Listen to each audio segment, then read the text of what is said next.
Friends, family, and keepers of the faith, welcome to another Del Boy blog. And as ever, I'm going to date stamp this. It's year 4, blog 48, or in legacy numbers, it's blog number 204, and it's dated the 18th of January 2026.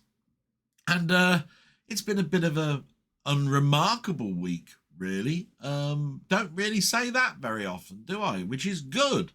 An unremarkable week means possibly that's the norm. Now, let's hope it is. I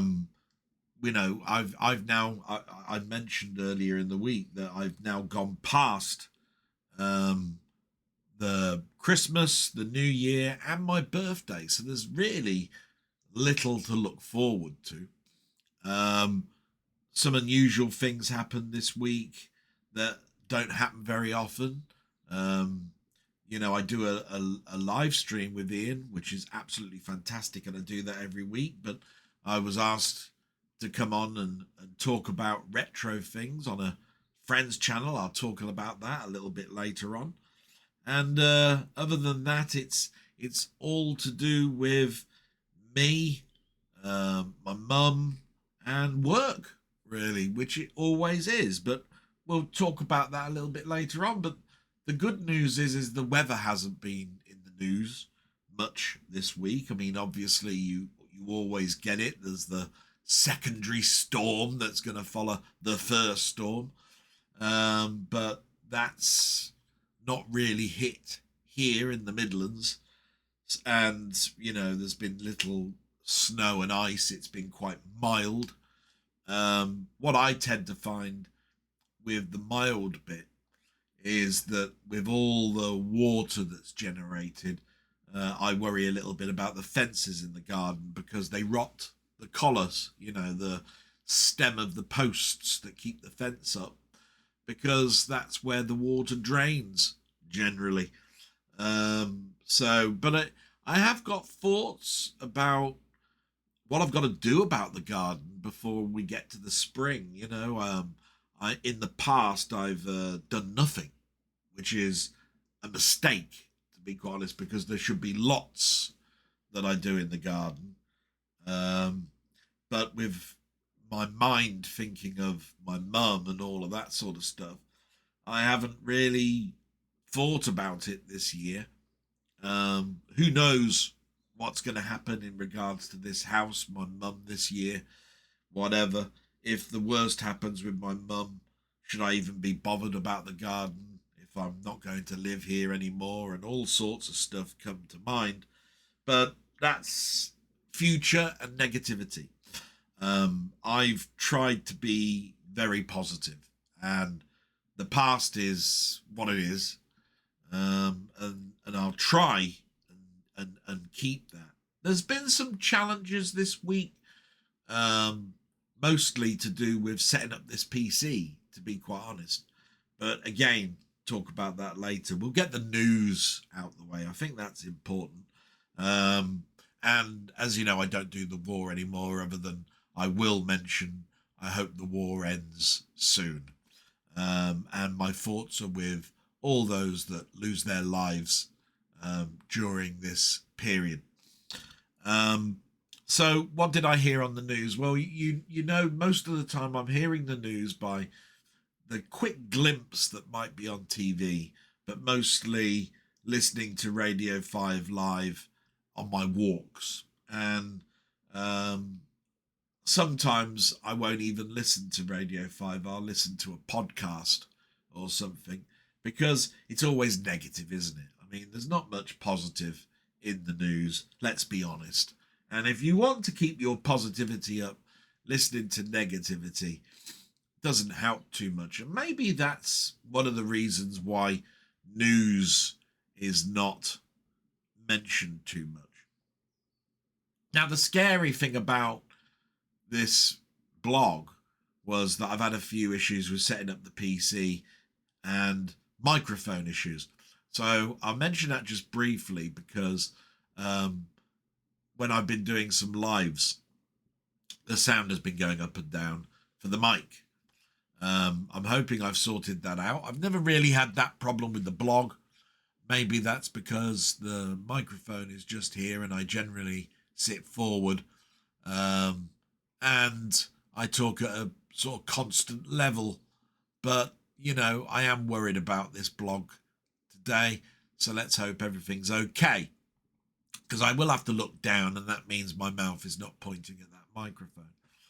But let's start off. So there is a guy called Robert Jenrick. He was the Shadow Justice Secretary, and he was in the news this week because he's defected from the Conservatives to Reform. Apparently, the rival PM, the shadow PM, I suppose they call it, and the Conservative team found documents that he was going to defect. And he was going to defect in the most horriblest way. Apparently, he was going to do some press conference, have some documents, all of this sort of stuff. They found this out, and they sacked him. And then that same day, lo and behold, he was pictured with the Reform leader, Farrick, whatever his name is, and talking about how horrible the Conservative Party is. Now, this sparked all sorts of talks on the radio that Reform really is just people from the Conservative Party, that they haven't garnered any defects from the Lib Dems, Labour, all of that. And so, therefore, they are just Conservatives 1.2. Or 2.1, or, Conservatives 2 or whatever. So I don't really look at the political landscape too much. I look at this as showboating. Oh, look, I'm going to go and I'm going to make a big stink about it, and I'm going to go over to this team and it's going to start all of this. What it's done is it sparked a by-election. That means more work and more talk in regards to that particular county where he was a minister for that area and a leader. So they have to say, are you fit to govern? So yeah, it's all political, blah blah blah blah blah. Who gives a shh? You know what? You get what I mean. So we'll bypass that and go on to the next one. The next one is, excuse me, Chief Constable Craig Guildford. He's retired following a major row on handling the Maccabi Tel Aviv football match ban. Now, you might not know too much about that, but I did report on it in the blog. There was a match last year in November, a UEFA European League match for Aston Villa, and it was being played at home, and they banned a particular, type of, a race because of scares of hooliganism, political agendas, etc. And this chief was retired this week because of a row over the reasons behind that match ban. We're a diverse nation. It's a difficult one. I had my thoughts back then in November, so you can go and have a look. But I don't generally have thoughts on the news. It would just be, bloody hell, another race type story. And that's how I look at this particular one as well. Now, another political one, Keir Starmer. Now, he's our PM at the moment. He's slammed Trump, which is unusual. Doesn't generally do that. It's over the impose of 10% trade tariffs that the UK will get unless, and this is what Trump says, he acquires Greenland. God's sake, this acquiring land. America's got a lot of land. And having Greenland, it's more profitability stuff. What about the poor people that live there? Do they want it? No. So why is this tariffs for the UK on this and tariffs for other European countries? It just makes my piss boil a little bit. I do apologise on my language there. More just rubbishy stories. This one's Prince Harry, you know. It's Prince Harry versus the Associated Newspapers. Now, this is a court case that's been going on and on. It's returned to the High Court for a conclusion, they hope. And it's expected to run 9 weeks. Just think taxpayers' money on this. It just blows my mind. Yes, if something is being, if you're being defamated because of, you know, what's been printed in a newspaper article or the phone scandal and all of that sort of stuff, fair enough. But it's 9 weeks. You know, the jury's going to be there. You've got all the people that this is associated with. Then there's going to be big payouts. And a lot of this is taxpayers' money. So, yeah, not happy about that. Here's an interesting story. It's following the death of Jessica Brady. All GP surgeries now will promote the new Jess rule, named after her, where families can request an urgent second opinion if they disagree or feel that their concerns are being ignored. You may not remember Jessica Brady. This was a lady that complained 20 times to a GP surgery of pain and subsequently died of cancer, and she wasn't screened fast enough for the rot to set in regards to her cancer issue that she had. This was back in 2020, so we're going back 6 years, well, 5 and a bit. And yeah, they've now got a new rule. So if you basically aren't happy with what your GP's saying, you can impose the Jess rule and get things moving faster. Why do you have to have a rule? It shouldn't be this way. This is my thoughts on that.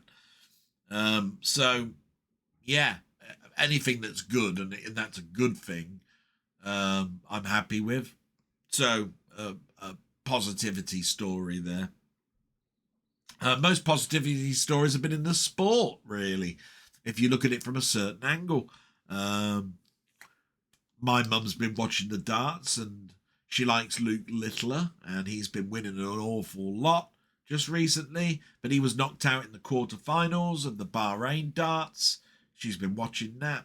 It was Van Gerwen that won it, or beat, got to the conclusion, the final. It was an all Dutch affair, if I remember rightly.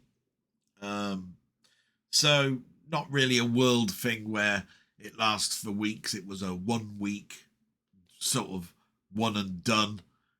Probably cost quite a bit of money to enter it, being it's in Bahrain. I don't know how they work out how they get over there. I dare say the sponsorship does that.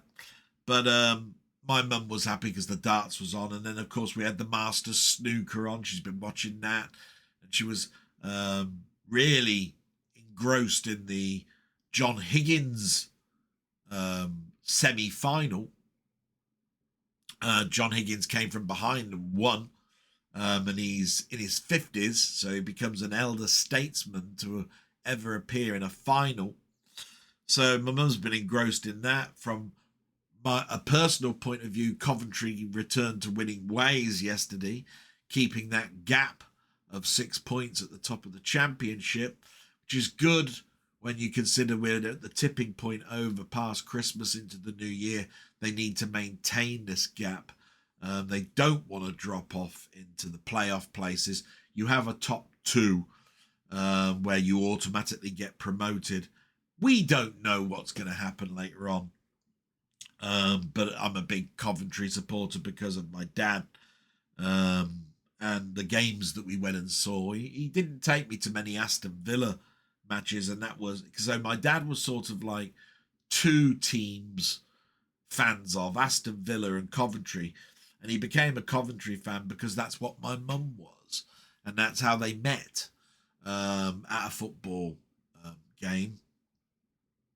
And my dad was an Aston Villa from boy because of my granddad. But many people know how I became a Coventry supporter. I was given two options, and I chose the team based on colour. And that's the colour of their sports kit. So Coventry is sky blue. The other option I had was Oxford, which was yellow. And colours sort of like dominated my life at the beginning. I was part of a house at the primary school I was. We had house colours. We had red and blue and yellow and green. And it was something that you were designated based on the class and the teacher that was your main enrolled teacher, you know, the person who read out the "Are you present?" in the morning. We didn't do a big one at assembly. We did it individually in classrooms and then went to assembly. So we had chants as well, you know, like yellows, eat marshmallows, reds, wet their beds, all this sort of stuff. Blues, always lose, funnily enough.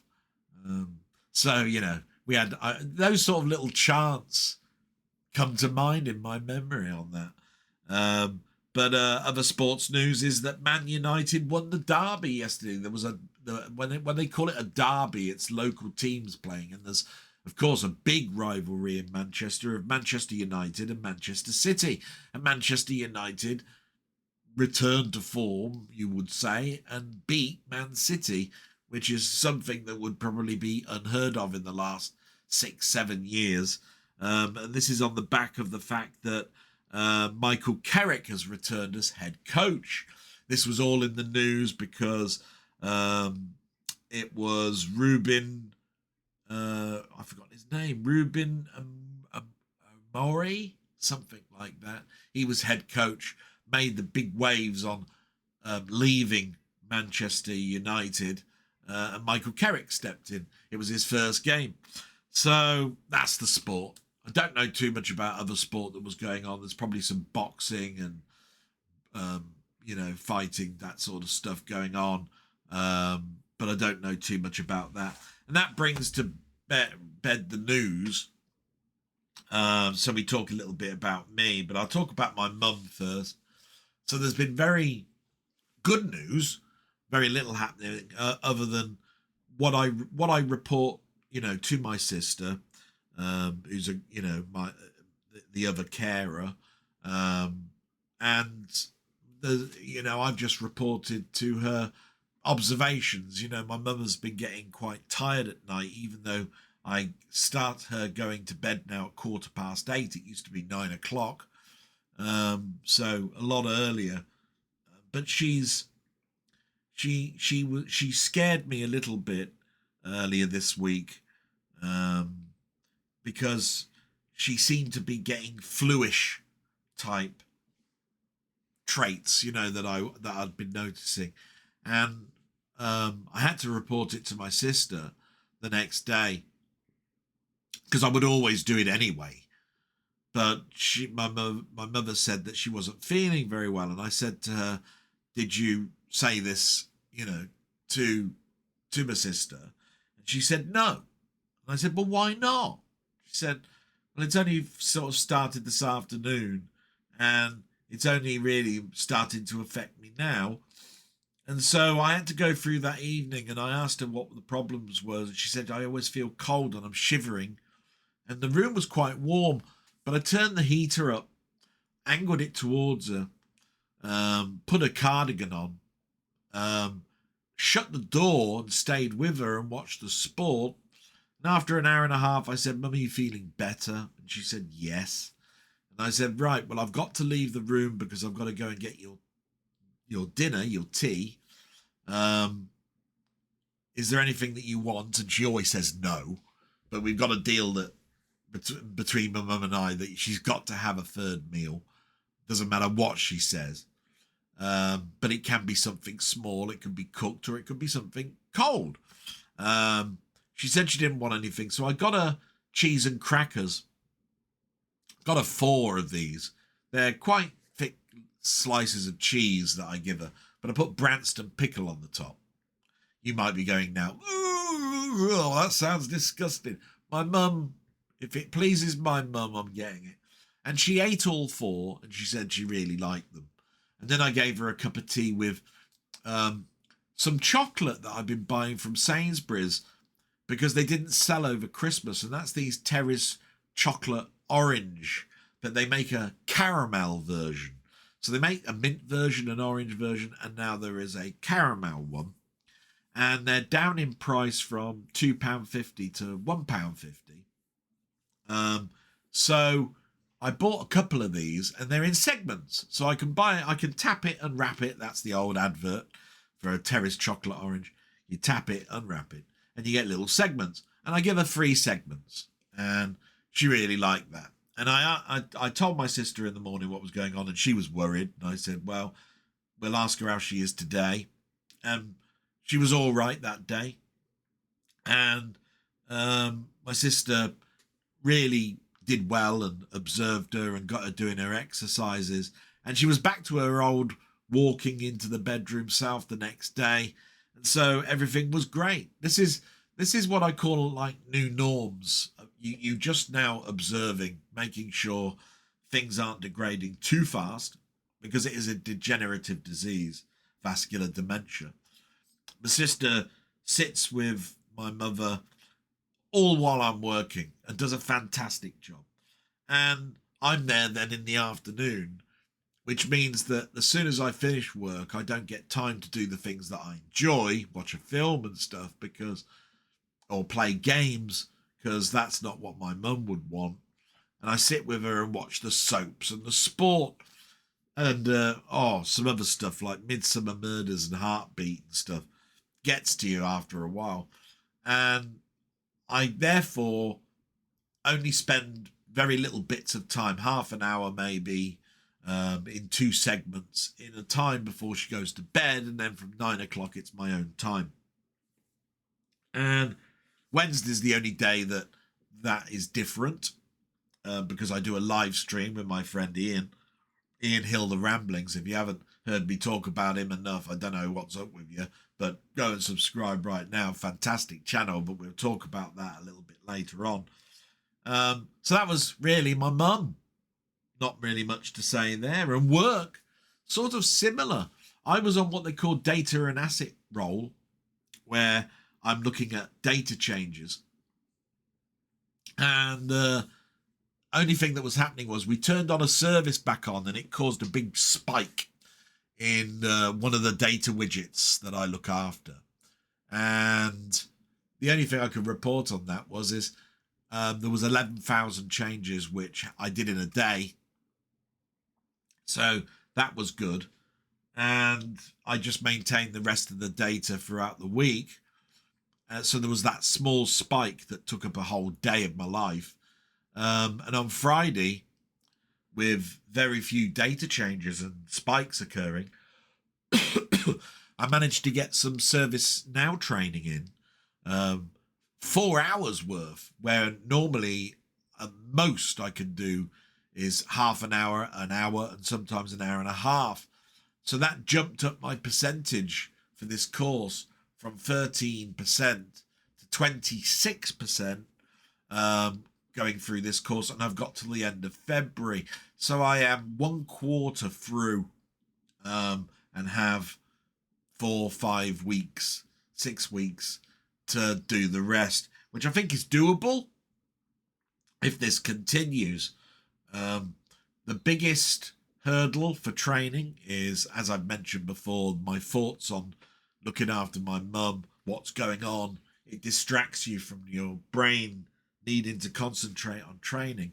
Plus, most of the training has what they call a lab work. You request a virtual instance where the software is loaded on their end, and you use a cloud system, that's the internet, to communicate with it.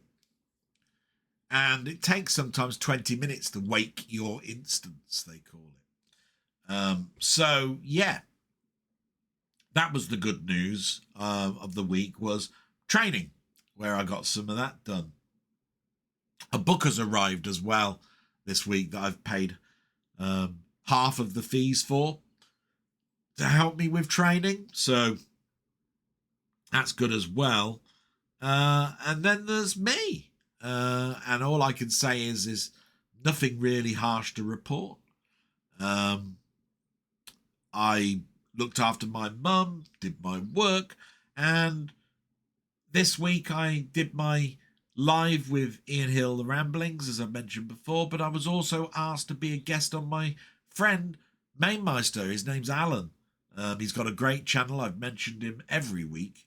He's one that really got me started in YouTube and having a voice that I could record.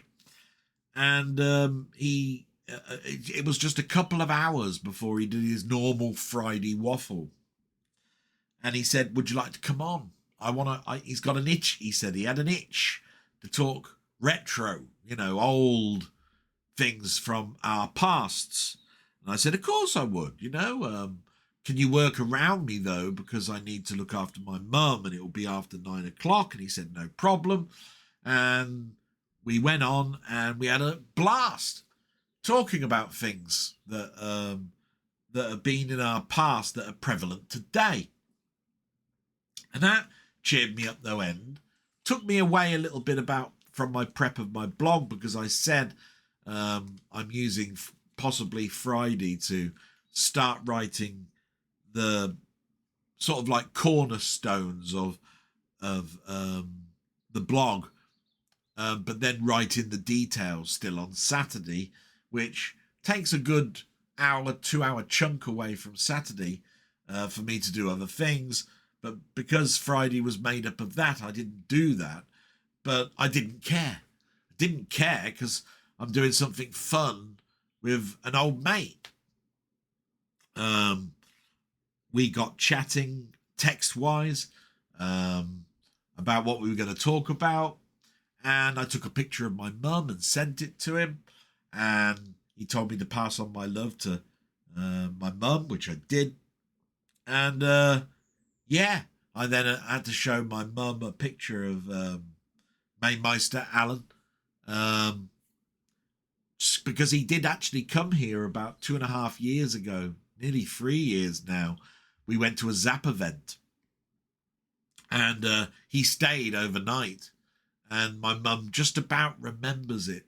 So that's good. As soon as I showed the picture, he went, oh, yeah, him, yeah, lovely, nice guy. I went, yeah, you chatted to him for quite some time, Mum, and his friend that he brought with him. And she remembered it, so that was good. It was another memory-enforcing thing for me to ask. So that's my week. That's my week. So that's pretty good, isn't it? So we're going to move on to the shout-outs. And although there may be less names I read out, every single person who watches this, I just want to thank. I wish I could thank you all individually. You keep the numbers up. You listen to my moaning, I suppose, is what you could turn around and say, but I call it venting and psychotherapy for me. And these people have took their time to leave a comment, ask me questions, talk about what's going on in their lives so I can explain that to you. Maybe it mimics yours. I don't know. But here's some names. Colin Jones, a.k.a. Ponder. Jimif Jamuth. That's a new one. I haven't heard from that person before. Carl Todd. Denny. Steve's Gaming, Part 2. Rocket Bunny. Ian Hill, The Ramblings. And Martroid. Absolutely fantastic. Every single one of them has left a comment. Some of them will have left questions. And like I say, anybody that's watching this, thank you. Thank you for watching it. Makes me feel wanted, needed, all those things that everybody has a right to have. If if you don't feel needed, if you don't feel wanted, you got a 50% empty life, as far as I'm concerned, possibly more. So I'm going to read these comments out. They're not going to be in any particular order, but I'm going to do it in a moment because I've just noticed I haven't got any water, and I'm starting to cough a little bit from me talking. So give me a moment, and I'll just go and get some water. And I'm back. It'll be like a second for you. It was a couple of minutes for me. Got my water, so I'm feeling a lot better about that. And I don't know if I read out yes, I did read out the shout out, so we'll go straight into the comments. And these are in no particular order. Now, hopefully there haven't been too many ones that have been taken away. I know my friend Steve's Gaming has mentioned that his was, but I can't tell the ones that might have been subsequent to him. So I can only read out the ones that I can see. I don't remove them. So here we go. And it says from Carl Todd, the first one. And it says, "Hi, Del. Thanks as always for answering my questions. I hope that this week has been kind to you and that your mum's mobility is getting better." Oh, yeah, so much better. "I heard you say that you don't have much to look forward to until next Christmas, but I hope that is wrong. I know things are difficult for you, but hopefully you will have at least a few days where you can get away and have some time for yourself, such as Pinfest, etc. They are on my thoughts, and I'm pretty sure that that's doable. We will see. I haven't got a crystal ball, but they are on my mind, and thank you very much for having them on yours as well in behalf of me. That's great. I know how much you enjoy answering questions, which I do. So here's some more for you. I will go to see Greenland 2 this weekend, and it made me think, what are your favourite modern disaster movies? I know you like a lot of the classics. Yeah, Earthquake and that sort of thing. But what about films from day 2000 onwards? Oh, right. So we're keeping ourselves in the millennium onwards, which cuts out Titanic and a load of others. Let me think. Now, this won't be on many people's lists, but Day After Tomorrow comes to mind. Day After Tomorrow, sort of like another ice age for planet Earth. And it's one of those ones like Independence Day and all of that sort of stuff. You concentrate on shards of people in different areas of the world, and this ice age suddenly starts to occur. I quite like that one. There's another one, 2012 comes to mind, but I've watched that very few times, maybe 2-3 times since the millennium on that film. But a film I really did enjoy, and you wouldn't think that I would, but it was Everest. About a storm coming in, trying to get to the top of Everest. I think it's based on a true story on that. I really enjoyed that. I like dramas with characters in. That was quite good. Danny Boyle's Sunshine is a science fiction type one. Could you call that a disaster film? I think you can. Interstellar comes to mind. A Christopher Nolan film. I love that film. Some of these might not be classed as disasters, though.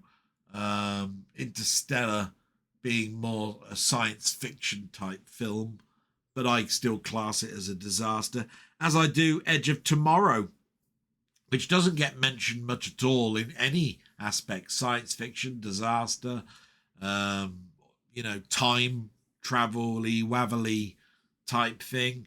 But Edge of Tomorrow, I thoroughly enjoyed that film. I bought the big box edition of that. That's how much I liked it. I like Groundhog Day type films where you repeat over and over again when you get to a certain part of the process of what's going on in the film. An event will occur and it resets. And of course, we're not that far away from a proper Groundhog Day.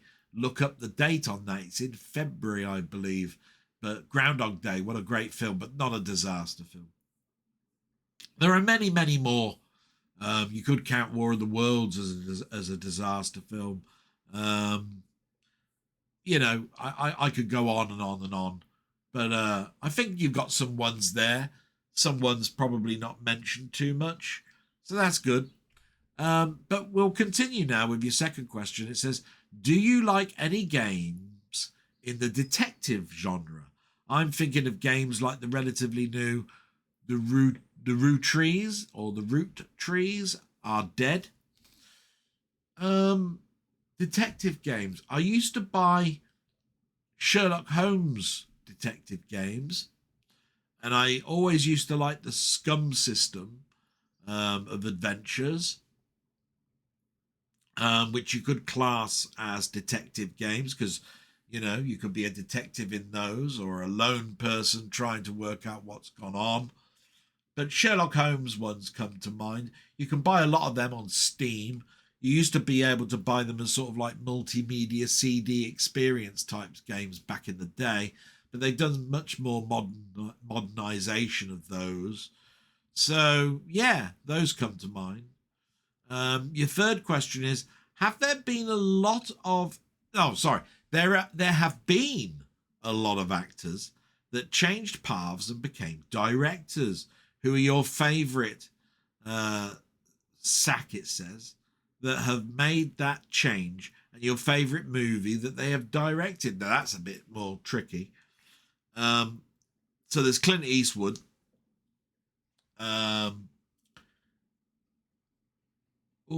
God, it would be very difficult for me to choose a favourite of his because he's done quite a few really well-known ones. Gran Torino was one. I really liked that. I think he directed Unforgiven. I think it said it was a Clint Eastwood film. His first one, Play Misty for me, is classic and a cult classic, but one that I've enjoyed from the moment I've seen it, and that goes back to 1970.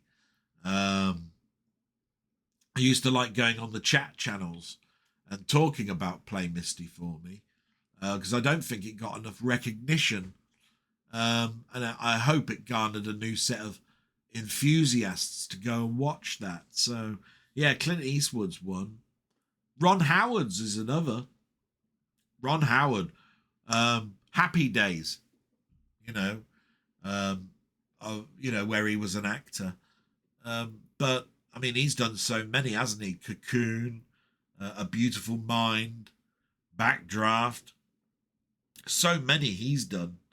And he did the Formula One with James Hunt.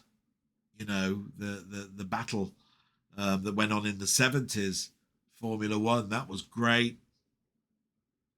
So there's quite a few from him. Let me think. Kenneth Branagh. Yeah, a sort of a Shakespearean actor, has done some directing. He did one, I always forget the name of it, but he was married and did this sort of a time travel-y amnesia type murder mystery type film. That was brilliant. I can never remember the title of it. So let me think of some other ones. Henry V he did. That was very early on. Really liked that. Didn't think I'd go to the cinema and enjoy that film as much as I did because it was at a time where seeing a Shakespearean play, especially historical, wouldn't do very well at the cinema, but it did very well. And I remember that being one of the highlights of me buying the sell-through of that. And I bought the big box one from my local video store as well, the X Rental, because it didn't rent very well. So I managed to get the better quality tape edition, you might turn around and say, back in the day, rather than buy the sell-through one that probably wouldn't last as long in your video player. The videotape degraded.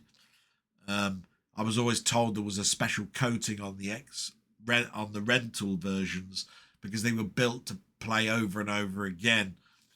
I don't know quite how true or prevalent that was. I think it was. So we'll go with that.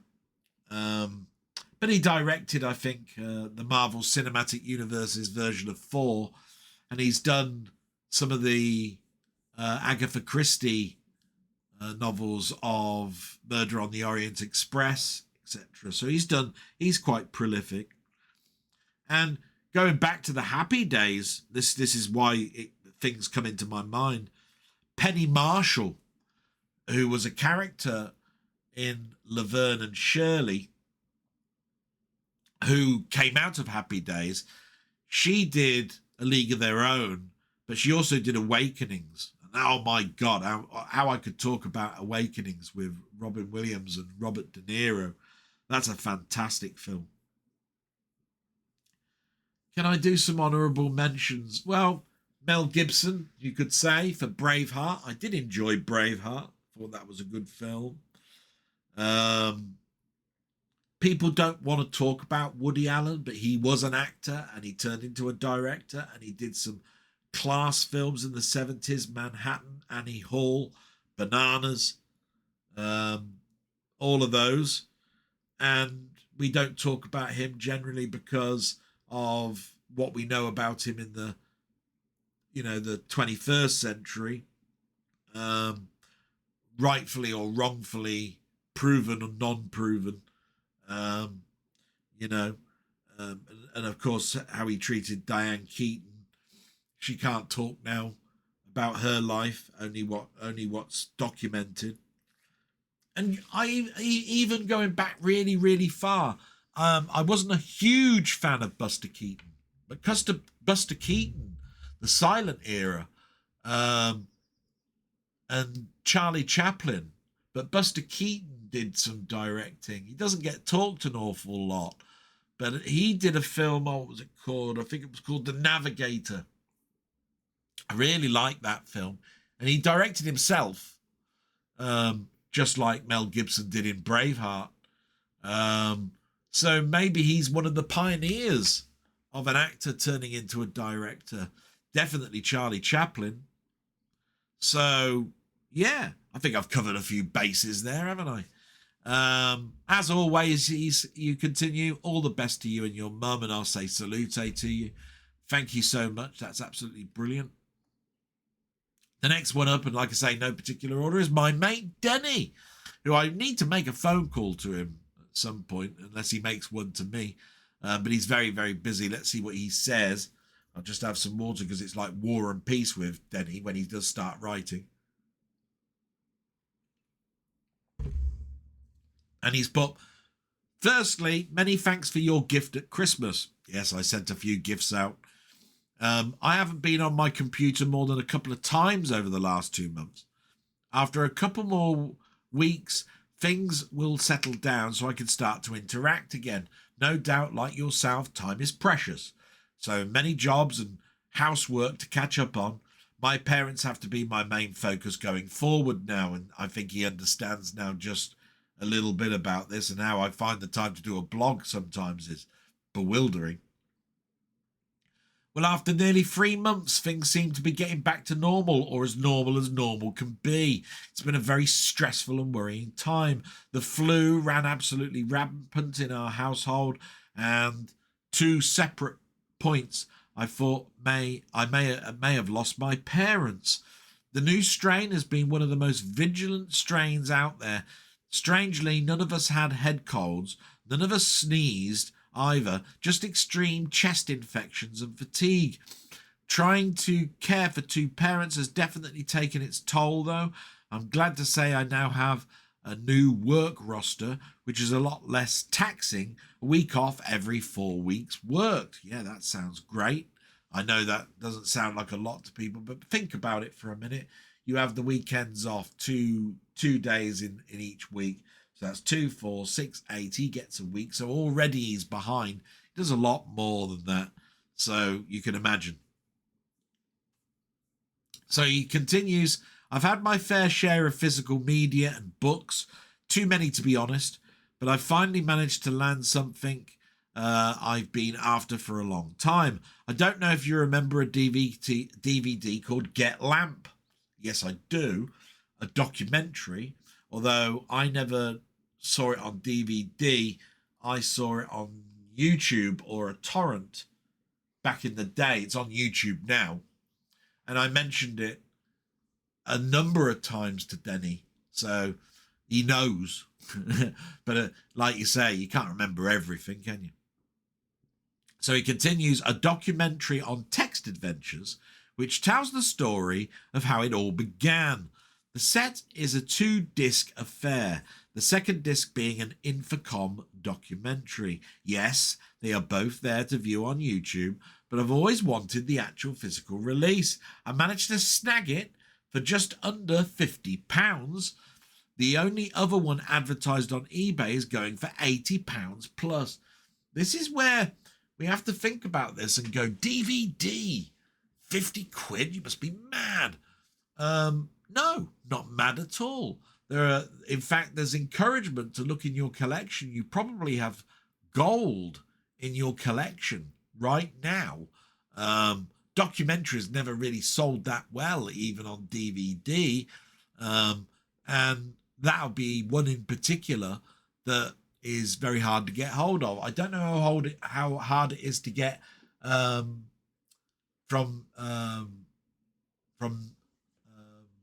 what was it called? From bedrooms to millions or something like that. It's about the early days of computer game coding, and how you could be sitting in a bedroom, write a game. Later on, you'd become a household name for people that like computer games, and you'd be a millionaire, or so you thought. A lot of these companies went bust. The story of Imagine is well known.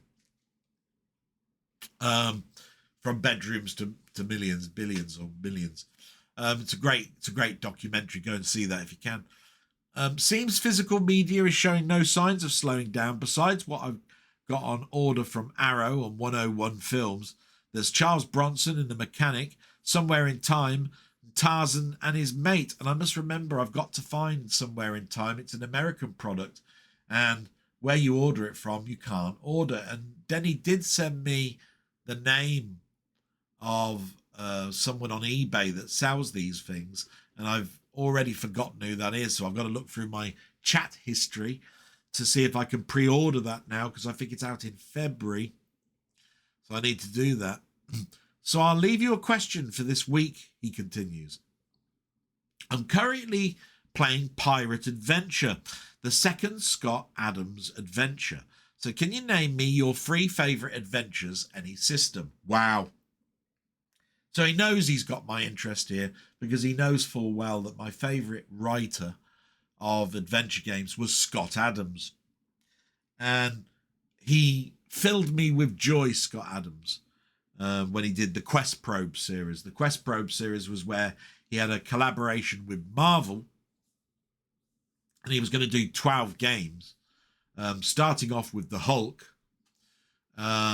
They were text or graphic adventures, depending on your system at the time.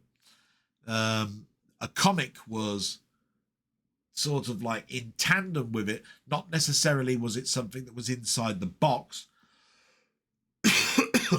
Most of the time you had to buy it separately. But they were still the old 2-parser system for the majority, especially the first 2, Hulk and Spider-Man. Moving slightly away when you got to the Fantastic Four Part 1, which was the Thing and the Human Torch from memory.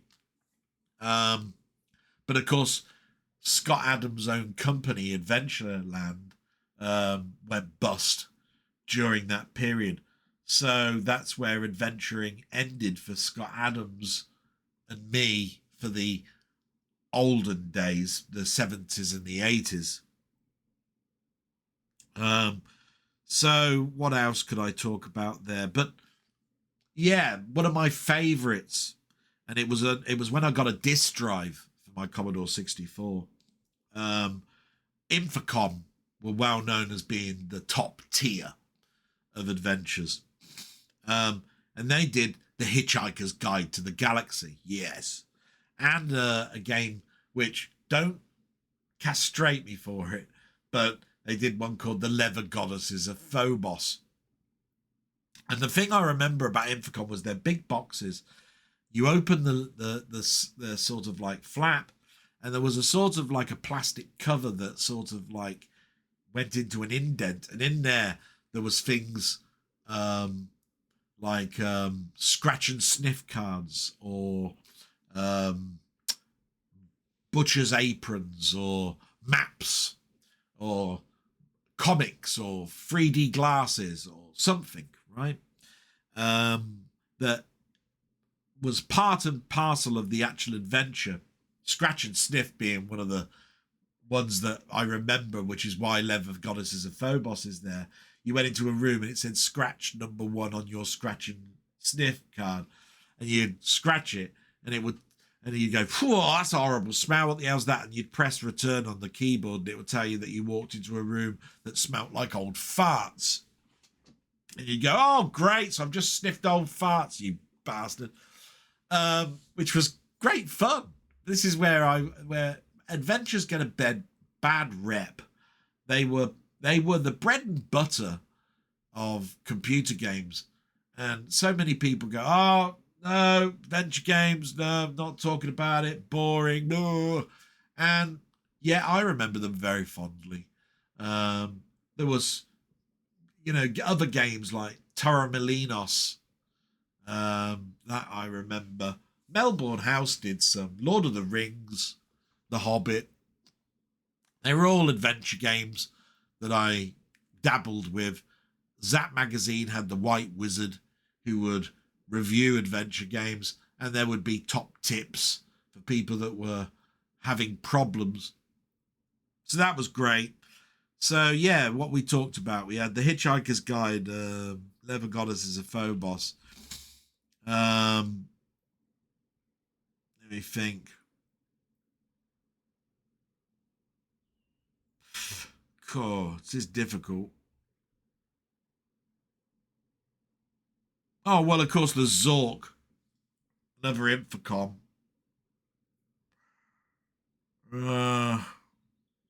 Oh, and one that you couldn't complete until it was fixed later on. But I loved it because there was music in it. This is a little bit later on. So you had the normal graphic type drawing effect, which was like line graphics with fills. But it was set in the world of vampires. So, that's why it was called Castle of Terror. And the music in it, it was just amazing. And, it had all this. You went out the room, went out the front door, and you saw a couple of grave robbers, and you'd see some little animations going on in the background with the Commodore 64 version, because it had sprites and stuff. So you had this drawing routine that had sort of like graphics, but there would be some little animations like a crow flying across, or a couple of grave diggers, like I said. It's a Castle of Terror, but there was a bug at the end, which was unfortunate, where you had to get the stake and kill Dracula, and you couldn't do it. I never got that far, so it never stopped my enjoyment, but it must have done for so many people. But it was bug fixed later on, and that's a great one. Then there was a game through Adventureland, a lot of licensed ones. There was Gremlins. I remember that in the adventure range I think Robin of Sherwood was another. So a Robin Hood game. It's always going to get my attention. Anything to do with medieval, old England, anything around Henry VIII, Elizabeth I, you know, Battle of Hastings, 1066. So, you know, Harrod and all of that sort of stuff. So that's great. Yeah, I'd say that was sort of like some standouts. Oh, of course, you've got the porn. So when I got my Amiga, graphics went up 100-fold, I suppose you could say. And the Amiga had this way of dropping the graphics down. You had a text parser, but you could also drop the graphics and see a full screen graphic of what you were seeing, and it would have been photorealistic of a type, even though they were hand drawn. So the porn really comes to mind. Guild of Thieves is another in that range. They came out from Rainbird, if I remember rightly. British Telecom, anyway. Showed off what you could do with a 16-bit Commodore Amiga. And going past the text parsers things, Mindscape came out with a game called Deja Vu, which was more a point and click, but with a text parser. I've talked about that before. So yeah, I'm going to end it there, Denny, and say those are some real big highlights for me. Thanks very much for being a great friend, coming back and filling us with what's going on with your life. And I hope things get better, and we'll have to have that chat. And so I'll move on and go salute to my friend Denny and go to Rocket Bunny. Oh, wow. He's getting to be a bit like Denny. He's put, "Hi, Del. Hope you and your mum had a good week. Looks like you were busy with various streams. With regard to your StreamYard audio issues on other channels, I noticed in your own test stream on Thursday that the audio was perfect, which seems to indicate that your mic and Windows setup on your PC is fine. Look forward to a new game series if you're going to do one." So yes, I mentioned earlier on that I did a couple of streams. One was a test stream and one was the full stream on Saturday night. It's there. It's on a game called Bellwright. But during Bellwright, I noticed those sound issues came back. And this is weird, but it just goes to show you schoolboy errors setting things up. Now, I mentioned Robert, who mentioned about what was he talking about? Copying across your settings for OBS. One thing I didn't do was copy across my settings for G-Hub, because I've got a Yeti mic, a Yeti X. And I did a schoolboy error, didn't I? So there I was with Windows settings and going to advanced settings in Windows and turning off things like conditional exclusivity to your mic for using other apps, which I forgot to take the tick out of. And I forgot that in the Logi Hub itself, there is something called gain. So you've got gain and you've got volume. And the volume was up to max, which is how I left it, but I hadn't put the gain up. And the lower you have the gain, the more sensitivity there is to the mic. But it picks up, therefore, background, and you have to use things like depopping and all sorts of stuff to get rid of those background fan noises and things. Of course, the gain was only at 40%. So what I did was last night, I changed the gain from 40 to 65 and changed the volume from 100 to 80, and then did a test recording and did high voice, low voice, loud and soft talking, and to see whether the mic picked it up. And lo and behold, the volume wasn't going up and down. So hopefully this blog is working quite well. So schoolboy errors. But when I was doing some checks, I was told, yes, Logitech put their settings everywhere. It's not just under roaming, it's under the program files. There's all the samples, and therefore it is best that you reinstall the product. And then because unfortunately the PC is down there, I don't know if you can see it down there, it's the white one with the black top that's right next to those cases. I hadn't got the settings in front of me to copy across, so I didn't do that, and there you are, a problem. And hopefully I might have addressed that now, and if not, I will get that PC set up here, and I've got 2 monitors. I will copy the settings across, and that'll probably be it. It'll all be sorted. But I think I've got it sorted now. You continue. A belated happy birthday to you. Hope you were able to celebrate it in some little way. Like most people, my ideal celebration these days is to try and hide myself away and deny the progress of yet another year. I totally get that, I have to say. I did chuckle about your comments regarding soap opera lives being more eventful than real lives. I don't know, mate. When I look back on things happening around me, and sometimes it does sound like a soap, discovering a murder scene while doing a milk round in the 80s, my car being stolen and used in an armed burglary, plus someone hiding down the road from our shared house after escaping Maidstone jail in the 90s. My God. Thankfully, in recent years, I've managed to keep my head down. Hee hee. My God, you've had an eventful life. Yeah, nothing like that goes on down in my street, I can tell you that. Anyways, I just listened to Big Finish's first full cast audio of Blake Seven's Warship from 2013.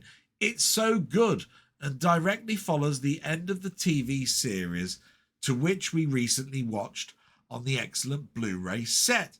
My question this week is to ask if you have any further audio radio stories that you often go back to listen to. I'm particularly interested if they are lesser known, i.e. not Doctor Who, Hitchhikers, etc.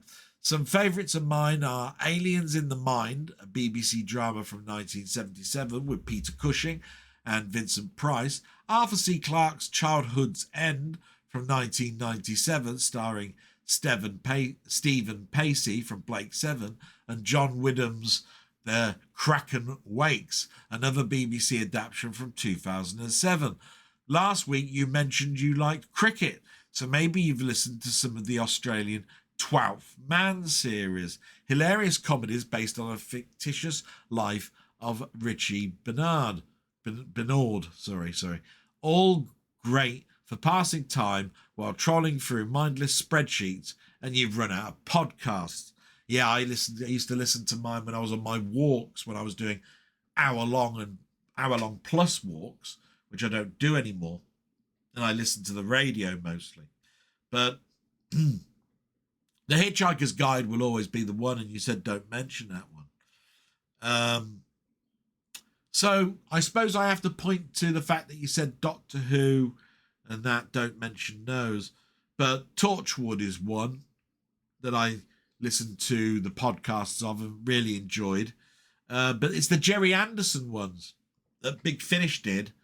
But you can also go to Jerry Anderson's site and download some MP3s that are free.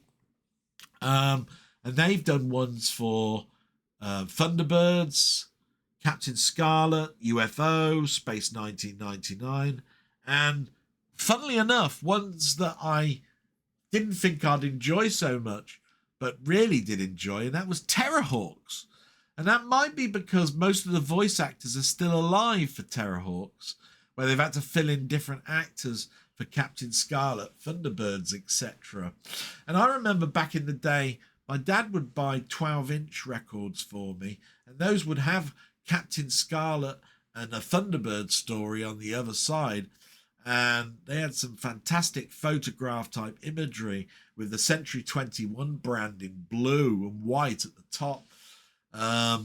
They were brilliant. I don't know if I've still got those, you know. I'll have to go and check. But the Jerry Anderson ones, yeah. I think you can, like I say, download those for free, some of them. But they are CD collections that you need to buy. But if you want stuff that's free, BBC Sounds tends to be the best place to go, or your favourite podcast place. That's where I listen to, let's see, Torchwood, War of the Worlds. That's there. Ooh.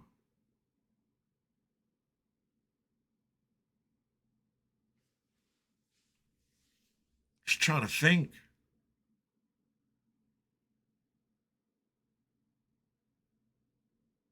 Oh, yeah. Yeah. Now, I don't know if this is still going, but they did a series called Elven Quest. That's really good. So, Torchwood Elven Quest. Ooh.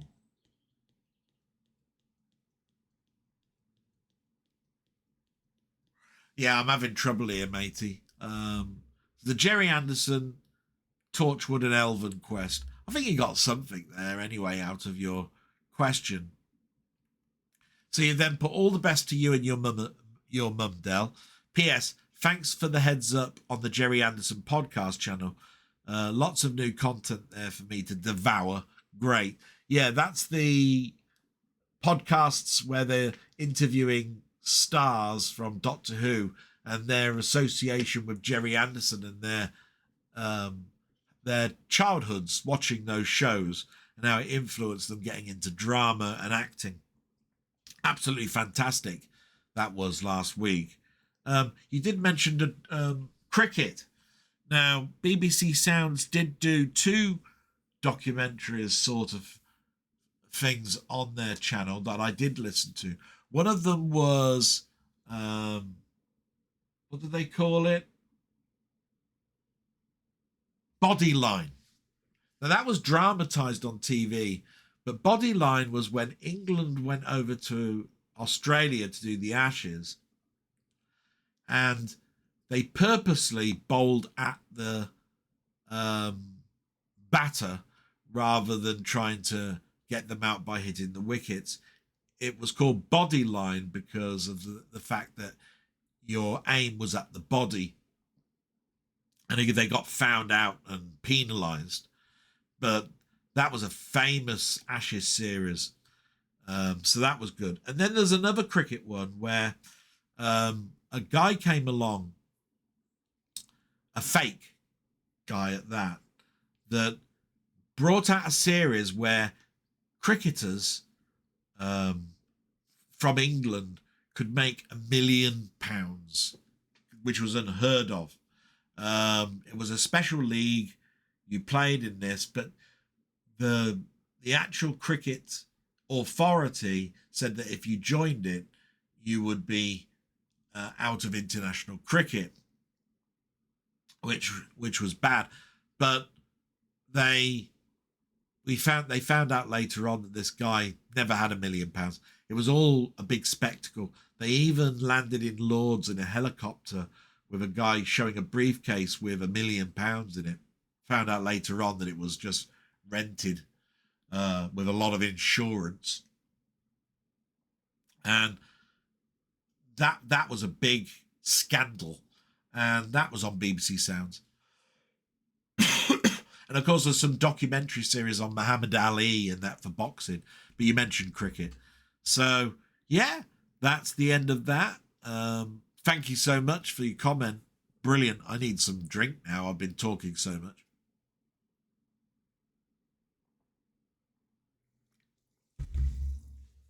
So, salute to Rocket Bunny, and we move on to Ian Hill, The Ramblings, which, by the way, if you haven't subscribed to, I don't know what's up with you. And, of course, I do a Wednesday stream with him. I can't help but mention the support I get from Ian. I don't know what my life would be like if Wednesday wasn't there. And there's such nice people that I interact with. And we had Mainmeister come in and actually ask some questions about films this week. And that was really, really good. It's nice to see some new people coming in and just seeing what we talk about. So that boosted our numbers a little bit. So that was great. But Ian has put this week, Hi, Del Boy. Hope you and your mum are doing okay. Now, it's been a week which has just passed by. Now it's been a week which has just passed by, though. As usual, our Wednesday live stream was great. So I've nothing to moan or rant about this week. I'm sure this won't last. That's funny.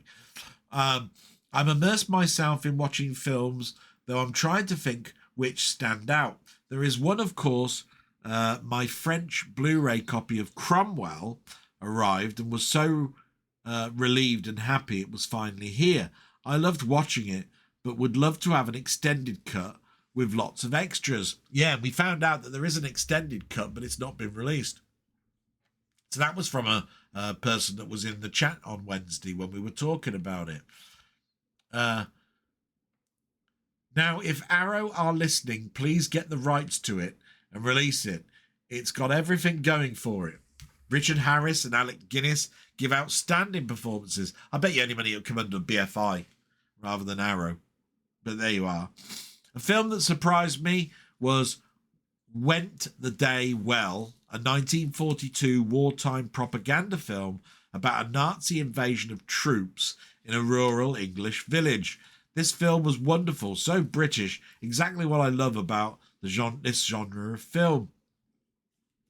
It had everything, even Nazi collaborators and traitors.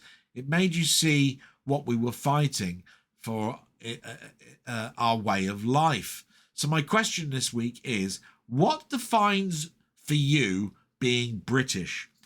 Are these values and things worth preserving and fighting for? Oh, wow.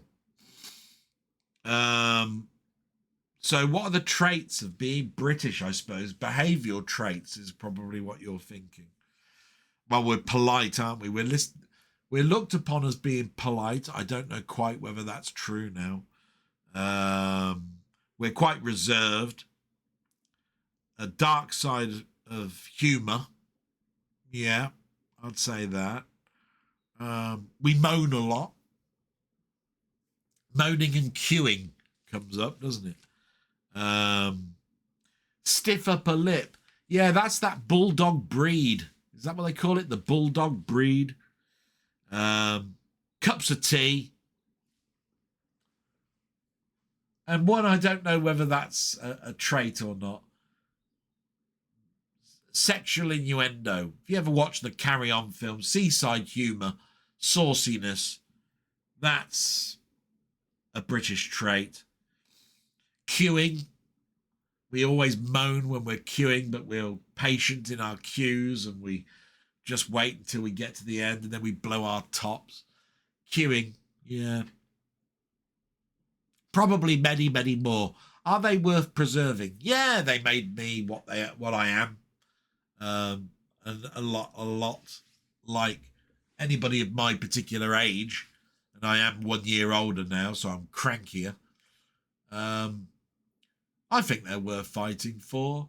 I think that if anything, we're very, very diverse. I was watching something on YouTube this week that said if you stood on any street in London, you will find the most diverse group of people you'll ever come across.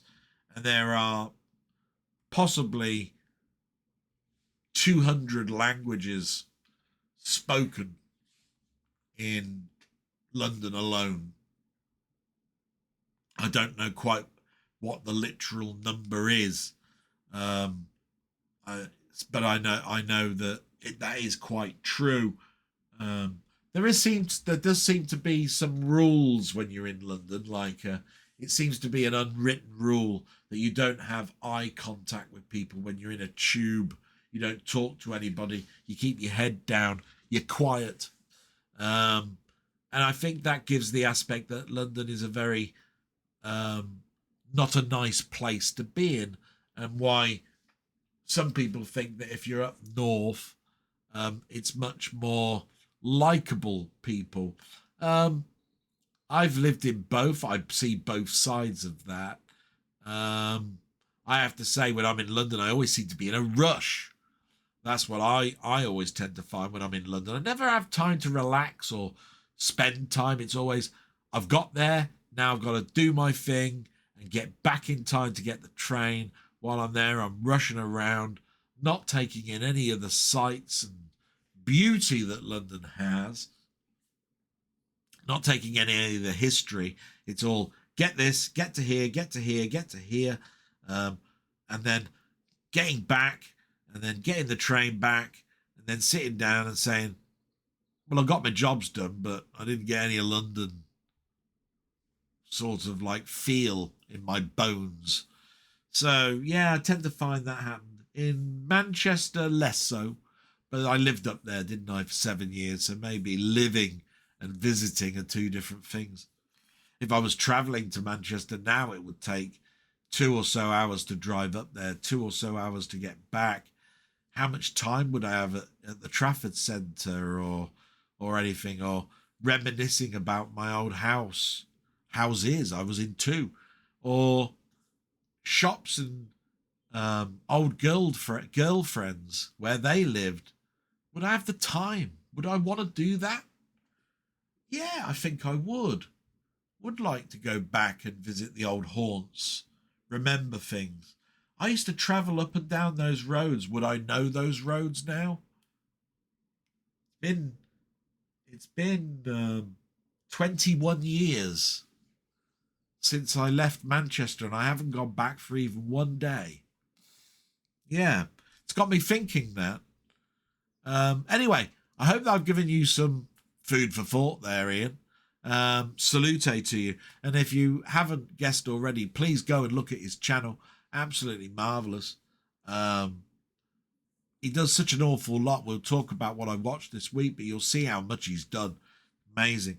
And if I didn't have Wednesday and talking about films and TV and music and anything that the guys raise a question about, I don't know what my week would be like, because it is quite stressful being a carer, you know. Moving on, we get to Martroid. My friend Martroid, he always comments, top contributor, you know. Nice friend as well. So Del, he's put, I've had my chipped PlayStations out of the attic for several months now, and I've been burning a bunch of CDRs with games I missed back in the day. Yeah, I guess that still makes me a pirate, but honestly, does it even matter after all this time? ? Don't get me wrong, I've got plenty of legit originals too. Yeah, do you know what? That mimics me. Some people will turn around and say, you've downloaded a film, but you'll tend to find that I buy so many films. My God, have I taken anything away from the film studio that made it? I buy Sony products, Warner Brother products, Paramount products, left, right, and centre. Or I did. And I've far made up for it for the odd one or two that I might download before buying to see whether it be something I want. You know what I mean? So, yeah, I don't think you are. And I've been meaning to go to my lockup and bring back some of my computers and game consoles. I haven't got everything here. No space, you see. So my Atari 800 is locked up. My VIC-20 is locked up. My Commodore 64 is locked up. So here, my Commodore 64 is the Commodore 64, the large edition, not the mini. I've got my A500 mini. I keep meaning to buy the A400 mini, but I wanted it in the Atari 800 mold, but they never did that. So, yeah, the computers are actually in storage, and the basic little emulated mini or full size are here. I think I've got an MSX in there as well, you know. Not sure if I sold that just before I came back to my parental house. So, yeah, I need to go in there and have a little look. Fantastic. You know, Pirate Tour, matey. Hope you're enjoying your PlayStation play. That's brilliant.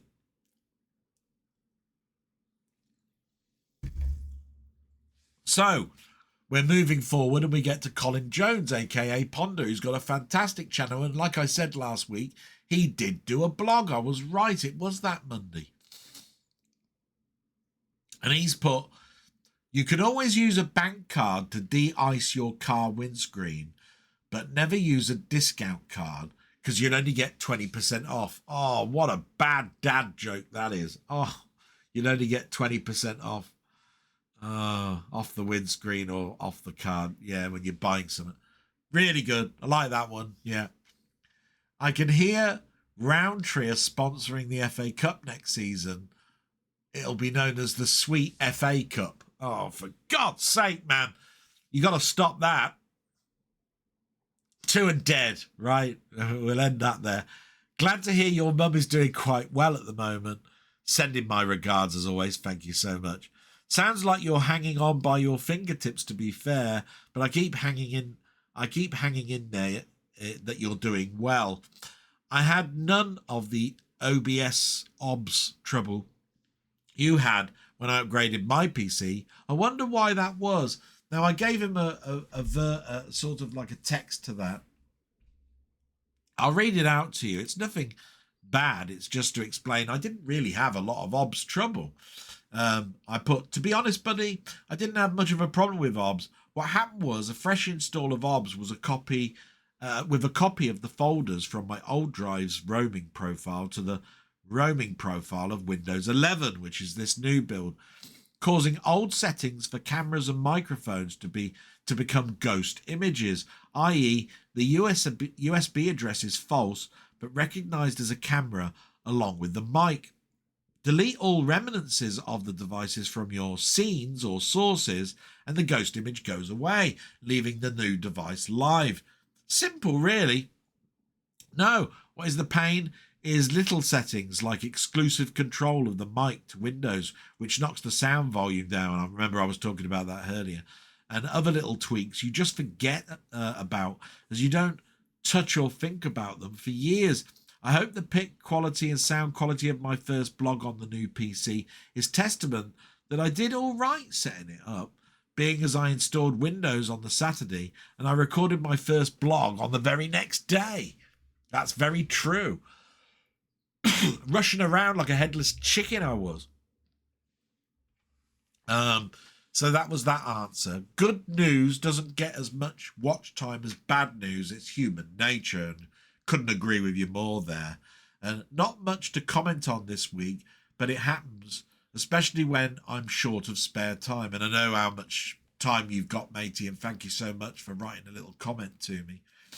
My question, if you were to buy a game from your past, e.g. I just bought Solo Flight for the Commodore 64 on cassette, and I saw that, matey, brought back so many memories. What would be your first choice? Oh, wow, what a question. Do you know what? If it was the VIC-20, because I haven't been in my lockup, which I've just mentioned, Omega Race would be at the top. Or it could be Metagalactic Llama's Battle at the Edge of Time, if I haven't got that still. And I don't think I do. It's very difficult because I kept the hardware and I don't know how much of the software I kept.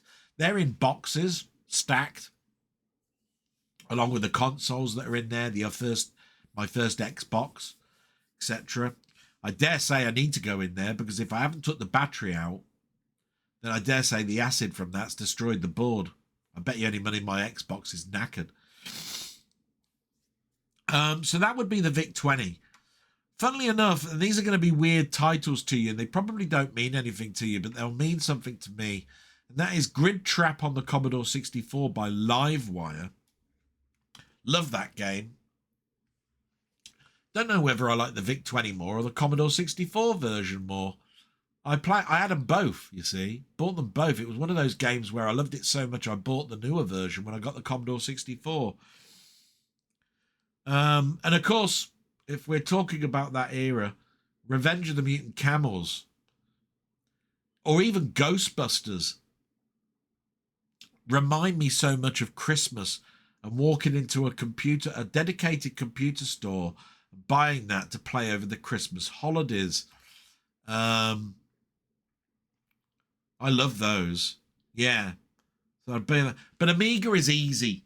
For the Amiga, the very first game, Mindwalker, for me, that is not the very first game, but it's the first game for me, Mindwalker,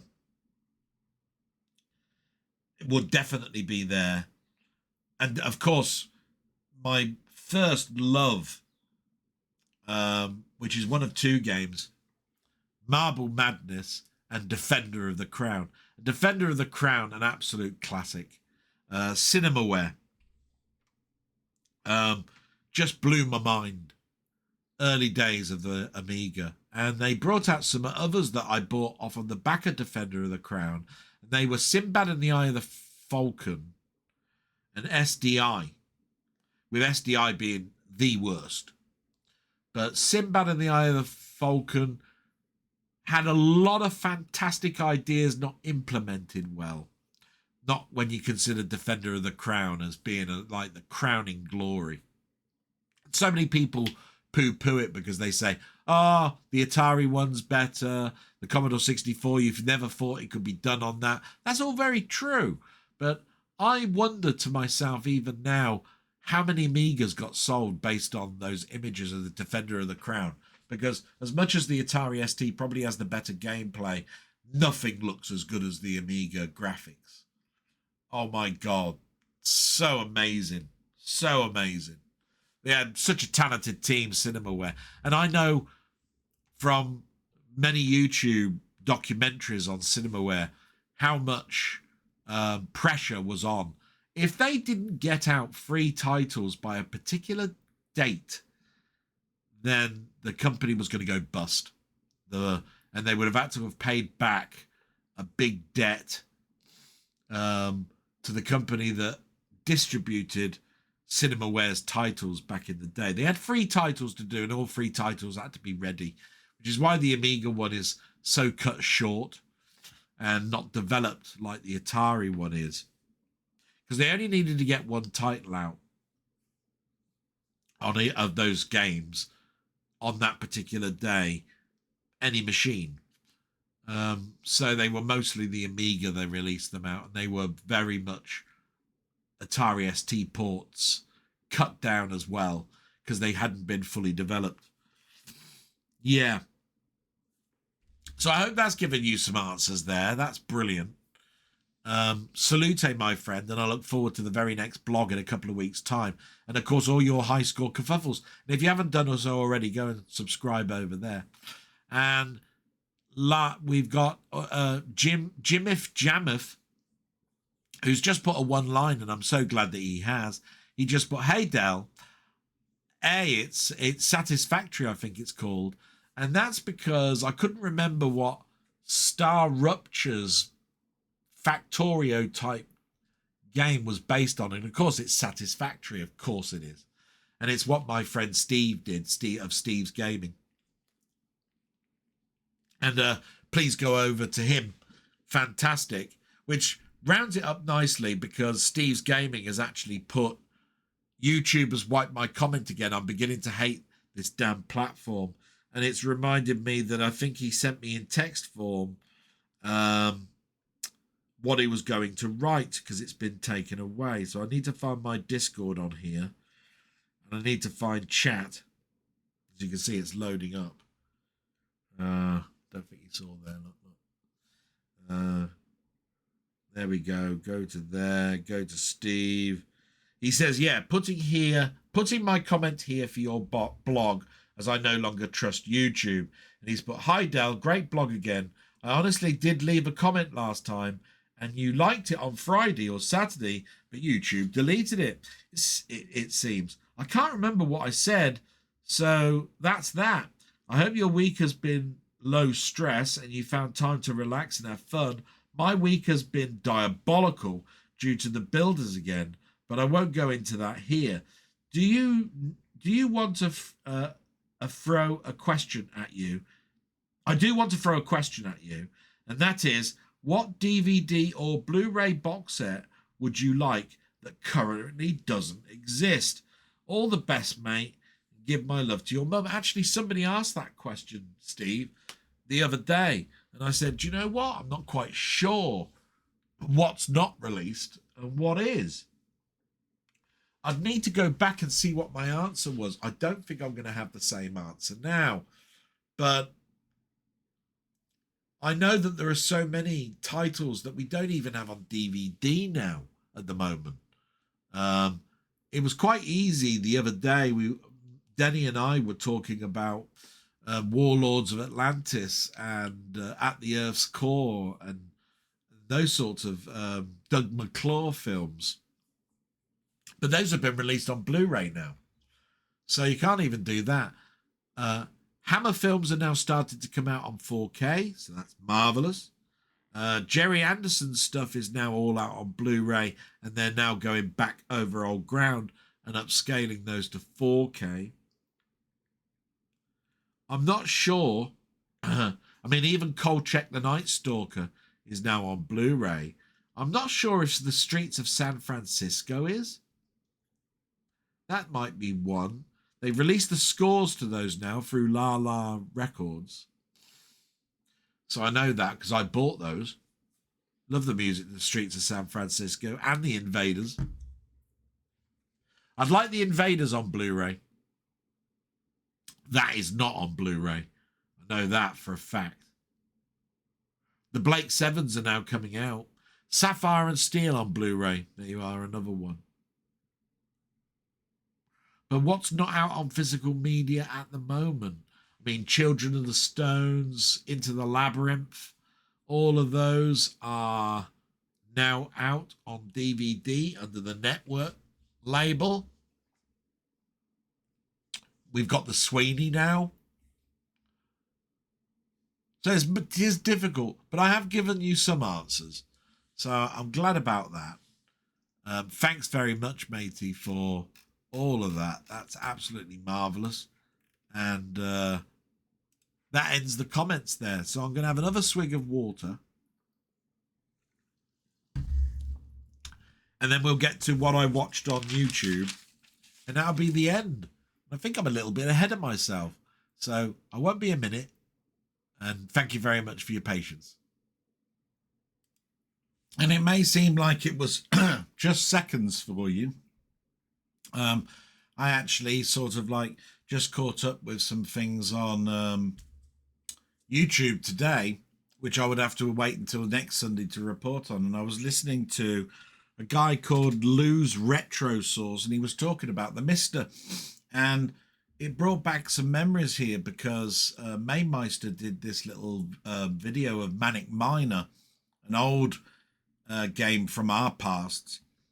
And they've just released a core for a computer system that I don't even know of called the IQ51. Or should I say, it doesn't bring any memories to me, or when I've looked back at computers of the past. And it showed off a Manic Miner version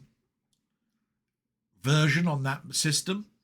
And it's a free download, just like the Mister generally is. Although there are some Patreon type systems that you have to, sort of pay for to get before they're made public. And they've also done some Sega System 18 core updates, which has released quite a few games, although I'm pretty sure Spider-Man was a Sega System 18 and that was not listed. And that might be because of copyright. They might be a bit scared to release that one. I don't know. Could be to do with the scaling. Or it could actually be that that was actually a later board. It might have been a Sega. In fact, actually, I'll look it up. Let me bring that up and go into Google. And I'll just put what board was the Spider-Man Sega arcade game?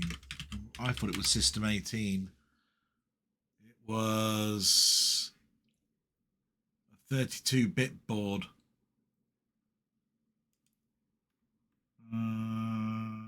System 32 board, yeah. So they haven't got there yet. In fact, it probably will never be there. But they've done the Sega 18 board, and that's above the old Outrun System 16 board. So yeah, things are moving forward. That's for the people that like technical things, that think I don't do enough of that these days and do too much about films and TV. But anyway, so because we're moving now to watched on YouTube, that's why I brought that up. And there's 3 sections to my YouTube watching. Watched on YouTube is the first one, and it's the general one. And there are 4 particular channels that I watch religiously, and that's This Week in Retro, Tech Moan, Gadget Show, and Chronologically Gaming. And it's nice to know that some of those have come back now after New Year. But while that's gone on, 2 others have not done anything this week. So This Week in Retro, they've done that. They're back. They were back last week. They did Arcade. This is the subjects: Arcade 2-Up, Sad Duties to Inform, and Is Bigger Better. And those were quite interesting. I didn't know that Arcade 1-Up had ceased to be. These were a company that brought out sort of like arcade cabinets that were nearly full scale. You had to have a plinth to make them any workable at all. But they came flat packed, so you could have an actual arcade cabinet at your home with proper sort of like really nice art decals. And they did some fantastic ones like Star Wars and Outrun. But they've now gone bust. Well, I don't know whether they've gone bust, but they've ceased to be. But there could be a company called Arcade 2-Up that might take up the mantle. We don't know at this stage. The Sad Duties to Inform was the death of a Sega employee from the past. And I was sad to not see that Stuart Chiffont, who I talked about in Mainmeister's live stream, which I'll talk about later, he died December 28th. But in December, a Sega, a very important Sega person died in December, and they didn't mention him. And Stuart Chiffont was a broadcaster on a PBS type channel over in the States that did a weekly computer program, and he did it for 20 plus years. He died in his 90s on December 28th, and that was very sad to hear. And Is Bigger Better was quite a nice subject as well. But I'll let you go and find out what all of those subjects were about. Tech Mode and Gadget Show obviously needed a break, or they might have done some stuff for Patreon only, although that's talking about the Gadget Show more than Tech Mode. And Chronologically Gaming is back, and he apologised for being away for so long. I saw a couple of nasty comments that were in there that says, I can't believe that you took so much time off. Now you're back, but I'm out of this. Bye. And I thought that was quite harsh. Some people, there could be personal reasons. It could be holidays, all sorts of stuff. Not really nice. But it was nice to see him back. He's still in December 1982. His big game for that particular week was Shark on the Intellivision, which is quite prominent really, because Intellivision have a console out at the moment published by Atari. I think it's called the Sprint. So that was quite good that he showed off that game. But other stuff that I watched this week past those initial 4, there was Majestic Studios. Now, I don't usually go for AI, right? I'm not big on AI, especially after how much it cost me to get RAM for my new computer.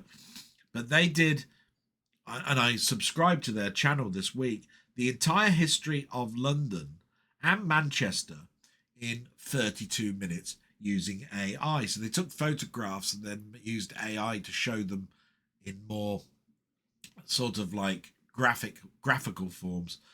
And it goes on to show the 6 wives of Henry VIII, all of the presidents from start to finish in 14 minutes, all of the prime ministers in Britain in 30 minutes, and each one had a picture or a portrait that was painted at the time and then animated and shown as if they were real characters using AI. Now that's a good way of using AI. It's a history channel.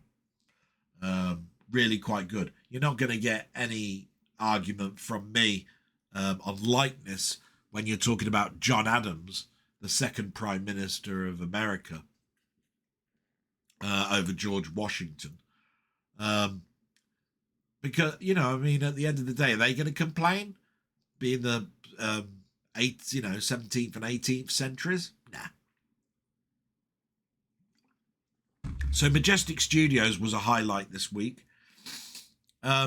Dave Pooh 2 is a channel. He did a tribute to Stuart Schiffer and the Computer Chronicles as a TV show, which I just mentioned. That's what brought it all to mind. I then went back and looked at Computer Chronicles, even though I'd seen it before through LGR. And yeah, what a great show it was. And it had a lot of Amiga stuff, Atari ST stuff, Commodore 64 stuff, going all the way up to the PCs, digital cameras, CD interactive media, all that sort of stuff was all there. And then I went to a channel called Adam Martin, and I went to him because something came up on my Google feed that said that DVD is 30 years old this year, and VHS is 50 years old this year, both of them being released in 1976 and 1996 respectively. 1976, both of them in Japan, by the way, so it's the initial release rather than what would be released in your area. So it could change and be 2027 for the 30th and the 50th anniversary for yourselves, but that was the official release date for them. So that was great. Then, because I was watching so much history with the Majestic Studios, YouTube started pushing things, and a channel came up called Engineering the Impossible, and there was two in there. One was, why did they build Paris on water, and how did they manage to build Venice on water? Very interesting that Paris was there, built on water, because the Vikings went up the rivers after going across the Atlantic Ocean to attack France. So Viking raids was a big thing. So, of course, building on the marshlands and the engineering feat that you would do to make those marshlands into ground for you to build upon, but keep the rivers, is interesting. It all goes back to the Roman era as well. So that was really good. So that's called Engineering the Impossible. That was great. And there was a channel called Astrum, which was back to my astrology fixation, which was across the solar system through the eyes of Voyager. So it was really showing what we got from Voyager's 1 and 2's mission, the broadcast images they sent back, some of them sort of like clip art movies where they took subsequent photos, put them together like a clip art book, a flip book, animation book, to show you the flyby of Saturn, say. So that was great. And the last one I saw and watched on YouTube was Comic Tropes, who I've used to see an awful lot of, but I've seen less of recently. And he did something that I was very pleased about.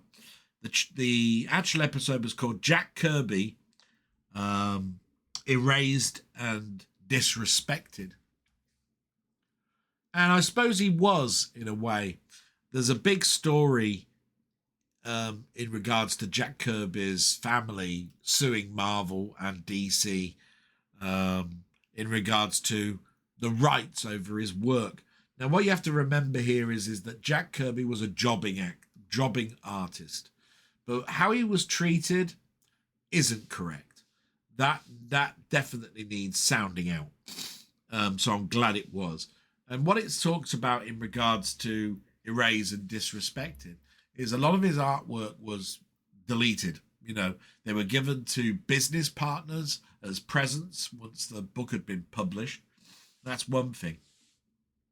The disrespect comes from the fact that Marvel would bring in other artists to go over other people's artwork and make subtle changes to faces, arms, that sort of thing. You know, there's the stance of a particular character. And it was bringing up the question, why bother to hire an artist to do something if you're going to get another artist come along and draw over that work? But these artists are not to blame. They were asked to do it, and they could lose their jobs. So people like John Romita Sr., Steve Ditko, all of these people would touch up Jack Kirby's original artwork. But what you have to understand here is they could lose their job, so they had to do it. John Romita Sr. went in the court, going to court about the Jack Kirby estate, famously turned around and said, I did it, but I cringed every time I did it because I thought it was wrong. But I could lose my job, and I had a family and a small boy to look after, which is John Romita Jr. So you have to understand here that they were jobbing actors, bringing in their work, having it photostated, changed, published.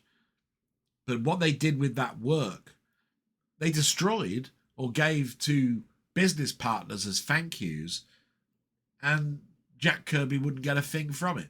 And that should have been returned to him, in my opinion. So, you know, it's an interesting subject. That's why I watch these shows so much. And they take up so much of my time because they are usually 30 minutes or an hour long, some of the stuff I watch. So we moved to film, TV, and soundtrack YouTube. And this is more to do with films and TVs and stuff. So the top one at the top here is Ian Hill, The Ramblings.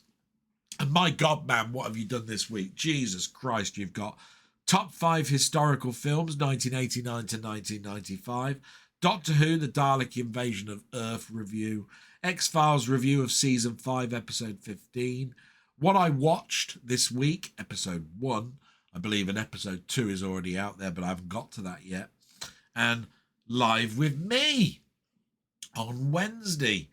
What a fantastic guy Ian is. If you haven't subscribed to him, I don't know why. But please do go over there, support him.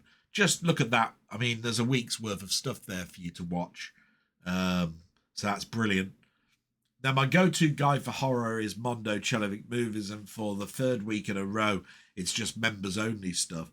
But do remember that he did say in December that he was moving jobs, and it'd be harder for him to do recorded work.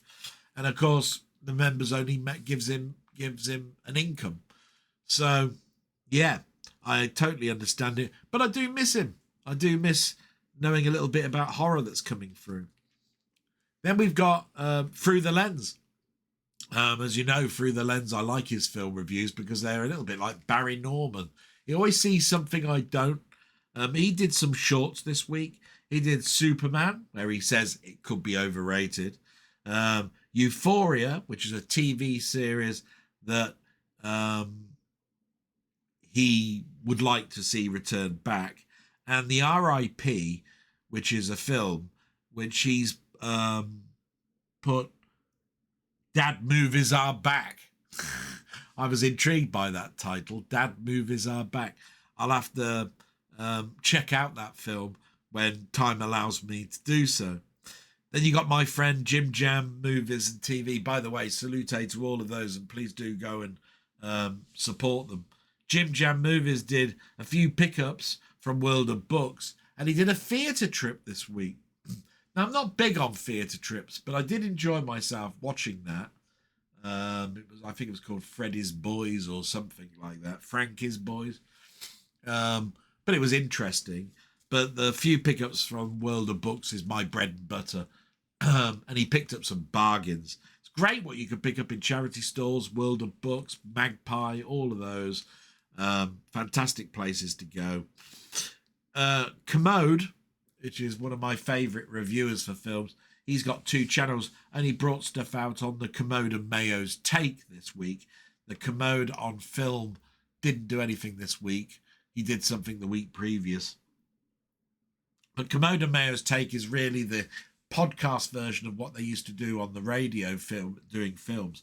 The films they reviewed this week are The Voice of Hind, I think it's called. Hind Rehab. The Voice of Hind Rehab. It's a film. I haven't seen that one. 28 years later, The Bone Temple is the big release of this week. Rental Family is another film you want to see, and the box office top 10. And I wonder if any of those 3 films will reach the top 10, knocking out any of the ones that were mentioned this week. But that's why it's interesting to listen along to. And the last one is Game and Tech YouTube, which is my friends that I've known for years. They're part of my Discord, part of Mainmeister's Discord, and they're just general people that I chat with a lot of the time. So starting at the top, we've got Kevin down the rabbit hole. He did an unboxing of the decanter of Blade Runner bottle. He bought one 12 years previous and they're reissuing it. And he's bought another one and he showed it off and the label and all of that sort of stuff. Absolutely lovely thing.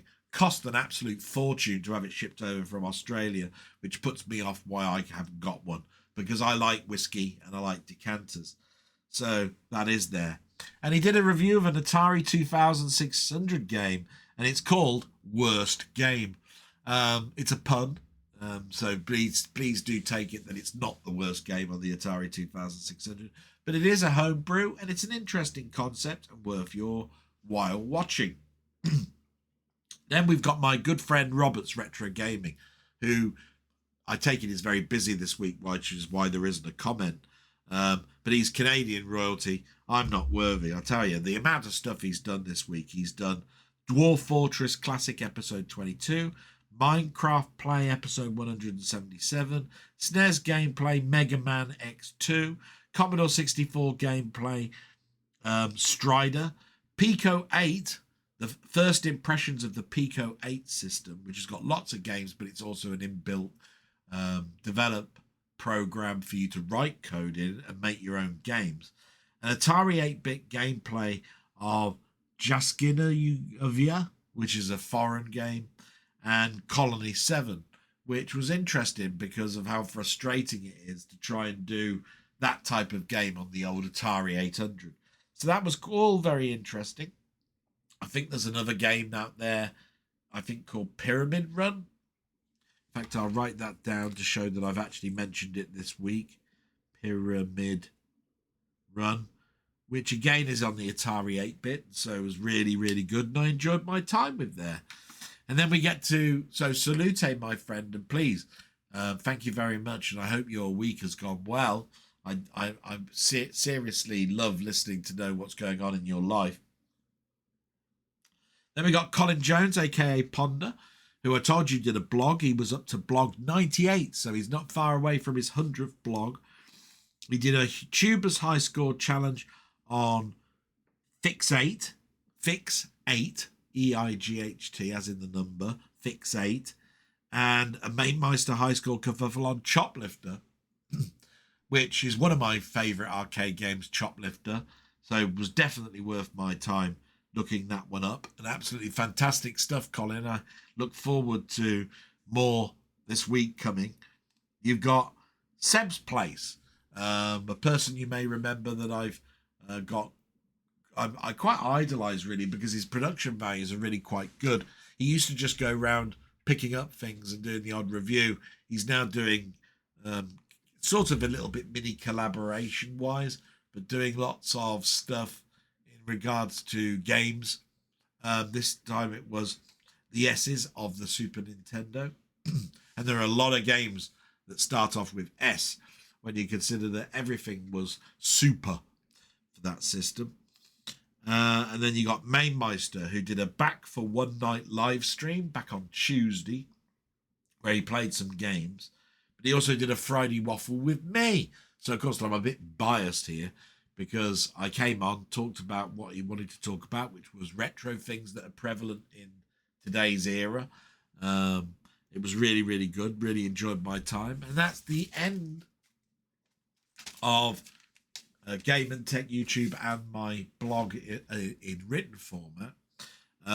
I do wish to say that Mainmeister's stuff, go and have a little look at that. And all of those that have got a channel, please go and subscribe to them. And there isn't much to show you. Let's see if we got overhead cam working. I haven't even checked. Yes, there is. What came through this week was Tron Ares Steelbook.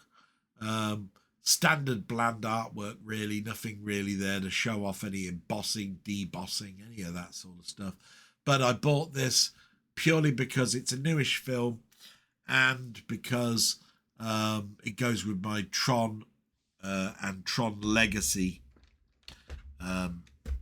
films that I bought last year. And that's the roundup. Yes. Really enjoyed my time doing my blog today. Great memories when I think back at Tron. Great memories looking back at my time with Ian on Wednesday. That was brilliant. Fantastic time retro talking on Mainmeister's channel this week. That was absolutely fantastic. So many highs compared to the lows of other weeks. I hope that's come across in this video. I've done a live stream of a game called Bellwright. There'll be some more stuff coming out. There'll be there'll be maybe a series from Bellwright. I'm playing Planet Crafter with my friend Rocket Bunny, so that's taken up some of my time. And to everybody that's listened into this, thank you so much. It's been absolutely wonderful talking to you all. A shorter than normal blog, but I hope that's a good thing for you. I don't know. I don't think it's because of questions or anything I was reading out. It's just life as it is at the moment. I've had my hair cut. I hope you've noticed that. And with that, I'm going to say salute and goodbye. Thank you so much. I should be around for next week, barring health issues. And so with that, I'm going to say salute and speak to you all again very, very soon. Bye-bye.